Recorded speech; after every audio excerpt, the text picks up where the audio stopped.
Bismillahirrahmanirrahim. Assalamualaikum warahmatullahi wabarakatuh. Alhamdulillahirabbil alamin. Shalatu wassalamu ala asyrofil anbiya wal mursalin sayyidina Muhammadin wa ala alihi wa sahbihi ajma'in, amma ba'd. Puji dan syukur kita panjatkan kehadirat Allah Subhanahu wa taala. Salawat serta salam tak lupa kita kirimkan kepada Nabi kita Nabi Muhammad sallallahu alaihi wasallam beserta keluarga dan sahabat-sahabat beliau. Para pemirsa yang dirahmati Allah Subhanahu wa taala, Imam Muslim meriwayatkan hadis dari Abu Hurairah, Nabi sallallahu alaihi wasallam bersabda, "Bada al-Islamu ghoriban wa sayaudu ghoriban, fatuba lil ghuraba." Pertama kali Islam datang dianggap asing dan akan kembali asing sebagaimana awal mulanya. Maka beruntunglah atau berbahagialah orang-orang yang terasing. Pemirsa yang dirahmati Allah, dahulu ketika Nabi Shallallahu Alaihi Wasallam pertama kali membawa Islam ini, Islam dianggap sesuatu yang aneh, asing, dan baru pertama didengar oleh masyarakat Mekah pada saat itu. Mereka pun bersikap tidak peduli dan hanya segelintir orang saja di antara mereka yang mengikut kepada ajaran Nabi Shallallahu Alaihi Wasallam. Kemudian Islam akan kembali asing di tengah-tengah masyarakat, sebagaimana yang terjadi pada masyarakat kita pada hari ini. Pemirsa dirahmati Allah Subhanahu Wa Taala, keterasingan ini terjadi karena kaum muslimin yang jumlahnya banyak, tapi hanya segelintir orang saja yang kemudian mau terikat dan tunduk pada aturan Allah Subhanahu wa taala. Inilah kemudian yang menyebabkan Islam itu menjadi sesuatu yang asing, aneh, dan tidak familiar diketahui oleh masyarakat secara umum, sekalipun itu adalah kaum muslimin. Ketika ada sekelompok orang yang jujur di tengah-tengah masyarakat, maka itu dianggap sesuatu yang aneh, karena kejujuran pada hari ini telah menjadi sesuatu yang langka. Ketika ada pedagang yang berdagang dengan jujur, menghindari kecurangan, maka dianggap sesuatu yang aneh, padahal kejujuran dalam berdagang adalah sesuatu yang diperintahkan oleh Allah Subhanahu wa taala.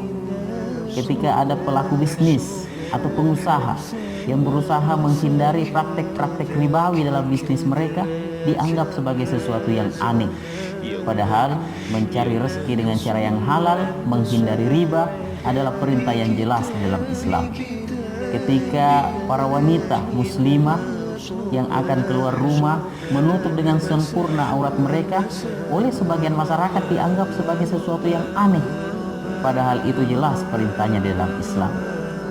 Begitupun ketika para pengemban dakwah yang istiqomah mengajak, menyeru masyarakat untuk berhukum kembali kepada hukum-hukum Allah Subhanahu wa taala, hidup dengan aturan yang bersumber dari Al-Qur'an dan As-Sunnah, sebagian masyarakat menganggap itu sebagai sesuatu yang aneh dan sudah ketinggalan zaman. Ini menunjukkan bahwa pada hari ini Islam telah kembali dianggap sebagai sesuatu yang aneh, sesuatu yang asing. Pemirsa yang dirahmati Allah Subhanahu wa taala, namun hal itu tidak perlu kita khawatirkan. Karena di ujung hadis tadi, Nabi Shallallahu alaihi wasallam berkata, "Fatuba lil ghuraba." Beruntunglah atau berbahagialah orang-orang yang terasing. Mereka berbahagia, mereka beruntung karena mereka mendapatkan tuba, yakni kesenangan atau kegembiraan surga yang hanya diperuntukkan bagi orang-orang yang istiqomah berpegang teguh kepada kitabullah dan sunnah Nabi Sallallahu Alaihi Wasallam. Nabi Sallallahu Alaihi Wasallam ketika ditanya, siapakah al-ghuraba itu? Nabi Sallallahu Alaihi Wasallam berkata, mereka adalah orang-orang yang senantiasa melakukan perbaikan di tengah-tengah masyarakat ketika masyarakat telah rusak. Jadi salah satu ciri dari al-ghuraba itu adalah melakukan perbaikan di tengah-tengah masyarakat yang telah rusak. Kemudian kerusakan yang kita lihat di masyarakat pada hari ini bukan hanya kerusakan yang terjadi pada individu atau pada segelompok orang atau hanya ke beberapa orang, tapi kerusakan yang terjadi telah menjadi sesuatu yang sistemik, terjadi di semua lini kehidupan. Karenanya tentu al-ghuraba ini juga haruslah berkelompok atau berjamaah. Maka bisa dikatakan sifat atau ciri dari al-ghuraba ini, selain melakukan perbaikan, maka mereka juga berkelompok sekalipun jumlah mereka sedikit. Nah, pemirsa yang dirahmati Allah Subhanahu wa taala, al-ghuraba ini senantiasa saling mencintai, dan kecintaan mereka itu didasarkan atas keterikatan mereka kepada ruh Allah Subhanahu wa taala, yakni syariat Nabi Sallallahu Alaihi Wasallam. Maka kemudian pantaslah ketika al-ghuraba ini mendapatkan kedudukan yang mulia di sisi Allah Subhanahu wa taala, yakni mendapatkan kegembiraan dan kesenangan di surganya kelak.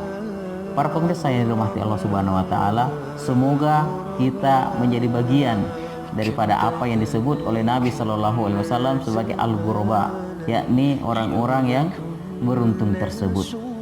Assalamualaikum warahmatullahi wabarakatuh.